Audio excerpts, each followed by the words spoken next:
আসসালামু আলাইকুম বন্ধুরা, আশা করি সবাই সুস্থ আছেন বন্ধুরা। যুক্তরাষ্ট্রের ইরানি কার্গো জাহাজ আটক, যুদ্ধ ঘোষণার শামিল। হারলান উলোমা। আজ ২০ এপ্রিল ২০২৬। যুক্তরাষ্ট্রের নৌবাহিনী ইরানের একটি কার্গো জাহাজে বাধা দিয়ে সেটি আটকের ঘটনাকে ইরানের বিরুদ্ধে যুদ্ধ ঘোষণার শামিল বলে মন্তব্য করেছেন মার্কিন চিন্তন প্রতিষ্ঠান আটলান্টিক কাউন্সিলের জ্যেষ্ঠ উপদেষ্টা হারলান উলোমান। সংবাদ মাধ্যম আল জাজিরাকে দেওয়া এক সাক্ষাৎকারে হারলান উলোমান বলেন, সত্যি বলতে এটি যুদ্ধের উস্কানি বা যুদ্ধ ঘোষণার মতো একটি কাজ।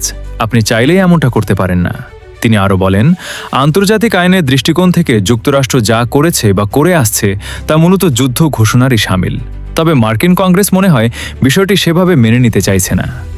জাহাজে হামলার এই ঘটনাকে আন্তর্জাতিক আইনের লঙ্ঘন বলে উল্লেখ করেছেন তিনি। হারলান উলোমান বলেন, যুক্তরাষ্ট্রের এই পদক্ষেপ ওয়াশিংটন ও তেহরানের মধ্যকার এমনিতেই জটিল অবস্থায় থাকা আলোচনা প্রক্রিয়াকে আরও বেশি বিভ্রান্তির মুখে ফেলবে। অন্যদিকে আবার যুক্তরাষ্ট্রের সঙ্গে আর কোনো আলোচনার পরিকল্পনা নেই, ইরানের পররাষ্ট্র মন্ত্রণালয় প্রকাশ।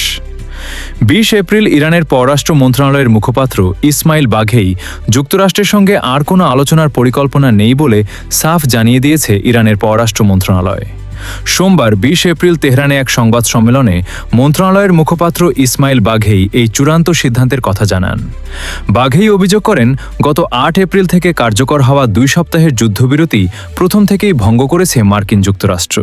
তিনি বলেন, ওয়াশিংটন প্রথম থেকেই চুক্তির শর্ত অমান্য করে নৌ অবরোধ বহাল রেখেছে এবং অতীতে আলোচনা চলাকালীন সময়েও হামলা চালিয়েছে, যা তেহরান ভুলে যায়নি। এই বিষয়টি ইতিমধ্যে মধ্যস্থতাকারী দেশ পাকিস্তানকেও অবহিত করেছে ইরান। ইরানি পররাষ্ট্র মন্ত্রণালয়ের মুখপাত্র স্পষ্টভাবে জানিয়েছেন যে মার্কিনীদের সঙ্গে পুনরায় আলোচনায় বসার কোনো পরিকল্পনা তাদের নেই, তবে তেহরান সর্বদা তাদের জাতীয় স্বার্থ রক্ষা করে যাবে। বাঘেই কড়া হুঁশিয়ারি দিয়ে বলেন, যদি ইসরায়েল ও যুক্তরাষ্ট্র নতুন করে কোনো যুদ্ধের উস্কানি দেয় বা সংঘাত শুরু করতে চায়, তবে ইরানের সশস্ত্র বাহিনী তার কঠোর জবাব দেওয়ার জন্য সম্পূর্ণ প্রস্তুত রয়েছে। বন্ধুরা, ভিডিওটি ভালো লাগলে অবশ্যই একটা লাইক তো আমি পাওনা দিলাম। বন্ধুরা, আরও এরকম ভিডিও পেতে চাইলে অবশ্যই চ্যানেলটি সাবস্ক্রাইব করে রাখুন। বন্ধুরা, আজকের মতো বিদায়। আল্লাহ হাফেজ।